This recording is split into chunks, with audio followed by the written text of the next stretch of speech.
Ele seria o candidato na sua sucessão do segundo mandato? Porque já havia uma conversa disso. Ele seria mesmo o candidato ou não? É difícil falar que ele seria. Por quê?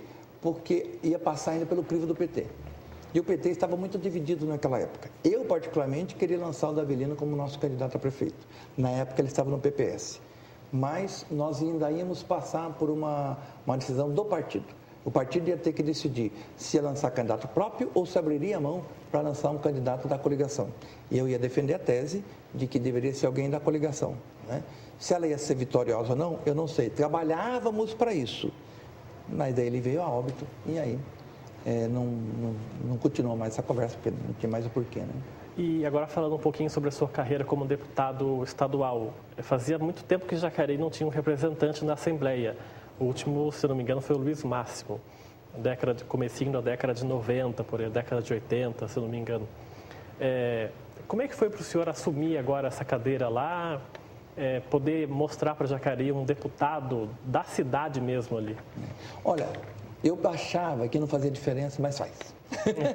Faz diferença, porque primeiro que eu cheguei lá, eu recebo os releases do estado inteiro e não tinha o jornal da nossa região. Aí eu falei, como assim? Aí eu fui falar com o presidente, falei, não, tem que colocar o jornal da região, né? Então, incluímos o jornal da região no release da imprensa da Assembleia. Então, a nossa região começou a fazer parte lá oficialmente, né?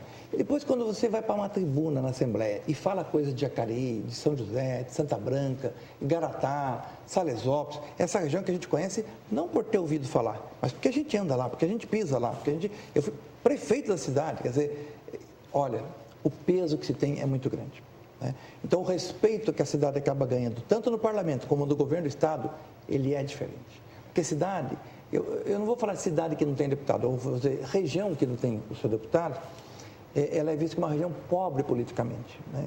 Tá vendo? Nem deputado está. Agora, quando você tem, politicamente se olha diferente. E eu tomei o cuidado para não falar cidade que tem deputado, porque você achar que tem um deputado por cidade, isso é ilusão. Nós somos mais de 600 municípios no estado e você tem 94 deputados. Então, você tem que ter deputados que tenham um amplo conhecimento da região. Daí eu lutei pela aprovação da região metropolitana, que era uma luta que já vinha do deputado Carlinhos Almeida. Carlinhos Almeida saiu, foi ser deputado federal e hoje prefeito de São José. Eu assumi essa luta, deu certo, o governador mandou o projeto de lei para a Assembleia, votamos e agora estamos numa nova realidade, é região metropolitana.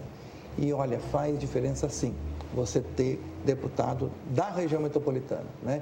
Embora oficialmente não exista o voto distrital, mas na prática a gente sabe que acaba acontecendo isso. Falando em região metropolitana, alguns dias atrás aconteceu a eleição para o presidente da região metropolitana.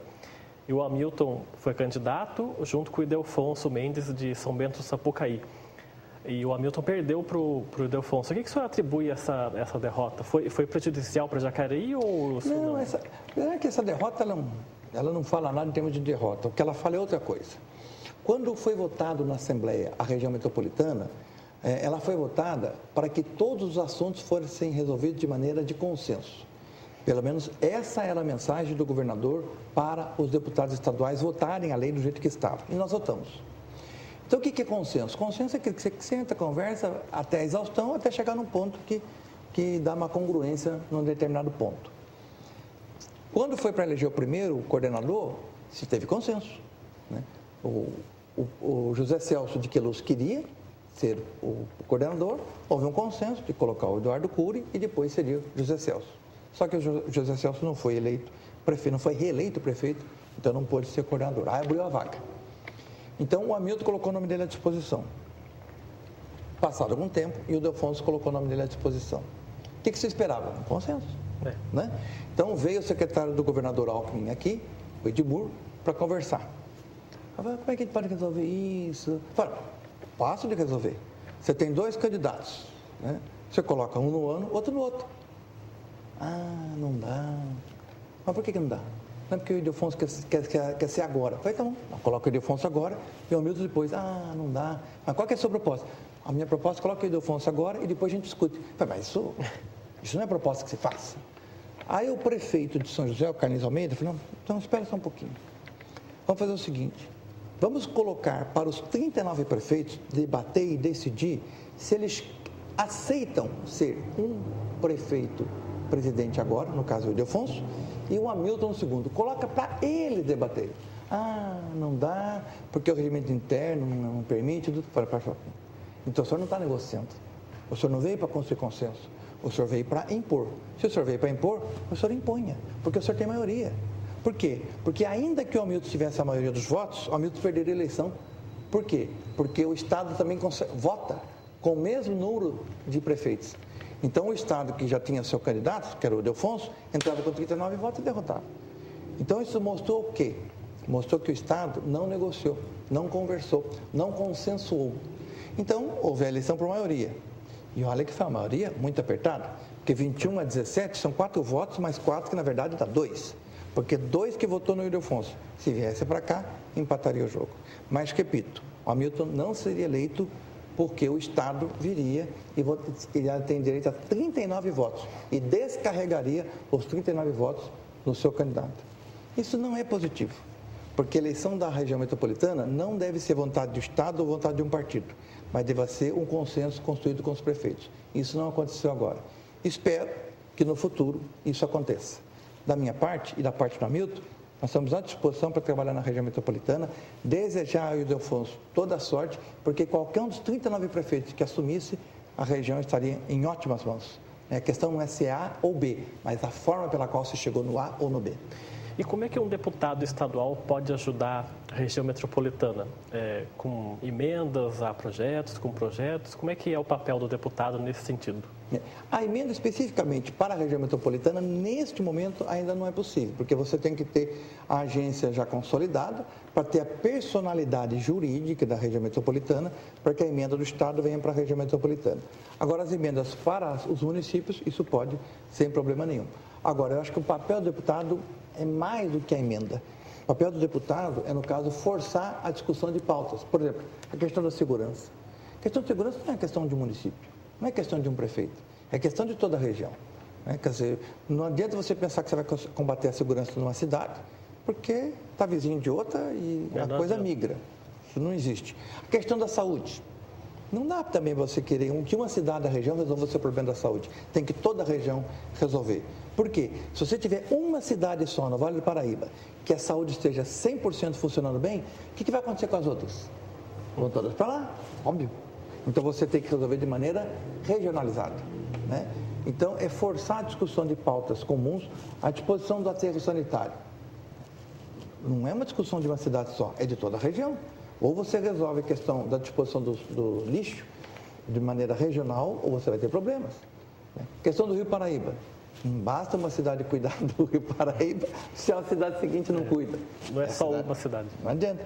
Então, o papel do parlamento, dos deputados, é colocar as pautas comuns para discussão na região metropolitana e auxiliar para que as decisões não sejam para A ou para B, mas para a região como um todo. E nas horas vagas, que eu imagino que não sejam muitas, o que o senhor faz? O senhor gosta de viajar, gosta de ler? O que o senhor gosta de fazer? Eu gosto muito de viajar.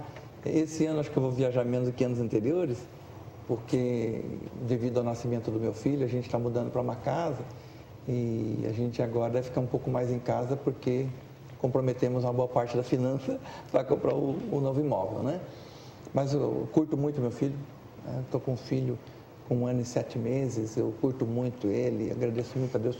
Estamos tentando o segundo filho esse ano e se tudo der certo, queremos adotar um outro o ano que vem.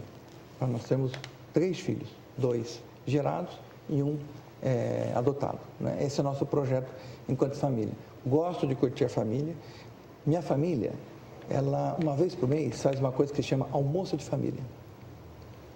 E eu já coloquei na minha agenda o ano inteiro. Naquele dia, meu amigo, é almoço de família, tem que estar lá. Porque para mim poder ter a oportunidade de estar revendo os irmãos, estarmos juntos. E olha, vou dizer uma coisa, se você não coloca na agenda esses momentos com a sua família, elas não acontecem. Eu fico bobo de ver quando eu vou no almoço de família, aí você volta, trabalha, normal, então de repente já está um outro almoço de família. Significa o quê? Que já passou um mês. Mas se não tivesse na agenda, não iria. Então eu agendo isto para que a gente possa valorizar bastante a família. Porque depois que perde, aí que vai ver, poxa, podia. Então, não deixa para depois. é agora. Então, eu consigo fazer um equilíbrio na agenda, né? Eu acho que você tem que planejar, né? Uma vez eu fiz um curso que o palestrante disse o seguinte: não priorize a tua agenda, mas agende a tua prioridade. O que é prioridade para você? Coloque na agenda. E isso eu tenho colocado, graças a Deus. E os seus projetos políticos, quais são? Eu fiz uma conversa já com o Hamilton, né, o prefeito Hamilton, fiz uma conversa também com o prefeito de São José, o Carlinhos Almeida, e a minha pretensão política é tentar a reeleição para deputado. Eu imagino que um eventual segundo mandato, se tivesse a oportunidade, vai ser muito melhor que o primeiro. Porque no primeiro, até você se inteirar, montar a equipe, olha, até porque você é eleito no primeiro domingo de outubro e toma posse 15 de março do ano seguinte, 6 meses depois, né?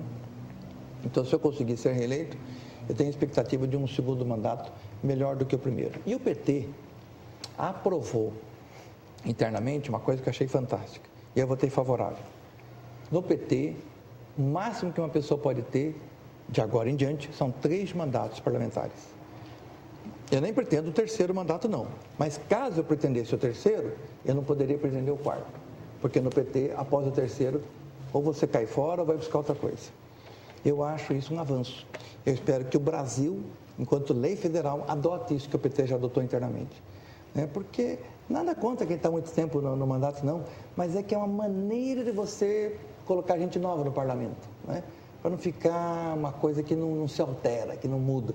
Eu acho que a mudança nesse sentido do parlamento, depois de 2 mandatos, tá? No caso do PT, 3, né? No caso depois de 3 mandatos, entrar um outro, eu acho que oxigena o parlamento. E olhando bem mais para frente, daqui, não sei lá, 10 anos, o senhor se vê onde?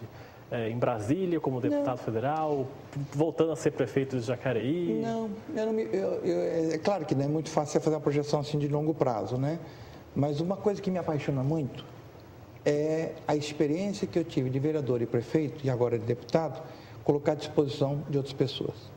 Como o mandato político depende do voto, eu posso ter ou não. Se eu tiver, ótimo. Mas se eu não tiver, eu penso no seguinte, ter algum mecanismo, não sei se é uma ONG, instituição, associação, empresa, instituto, o instrumento jurídico tem que ver, em que eu possa fazer com que esse acumulado nosso se coloque à disposição das outras pessoas, para formar novas lideranças, para formar novos jovens, para que as pessoas entrem, ou seja, para ser vereador, para ser prefeito, para ser deputado, cometendo erros diferentes do que eu cometi. Os erros que eu cometi, os outros não precisam cometer, mas os outros podem cometer erros novos e ter bons acertos. E os acertos que nós tivemos, partilhar. Na eleição de 2012, eu tive uma experiência muito positiva. Muitos candidatos a prefeito do Vale do Paraíba tinham muita dificuldade de fazer campanha. E a gente, com a experiência de Jacareí, falava: meu amigo, monta uma equipe, faz um planejamento, se quiser a gente te ajuda, faz uma comunicação bem feita, né? Tem uma postura de coerência. Olha, o PT passou de 2 para 8 prefeituras. Não estou dizendo que isso foi mérito meu. Tem muitas pessoas que ajudaram nisso e tem também o mérito dos próprios candidatos. Mas eu senti que eu pude dar uma contribuição no processo. E é isso que eu quero, né? É colocar isso que a população me deu gratuitamente, de maneira gratuita também, para que outros possam fazer esse caminho. Tá certo, eu queria agradecer então a sua entrevista, obrigado pela sua participação. Muito obrigado, no nosso programa. Obrigado mesmo, um grande abraço a todos. O Gente em Destaque fica por aqui, volta numa próxima oportunidade. Até lá!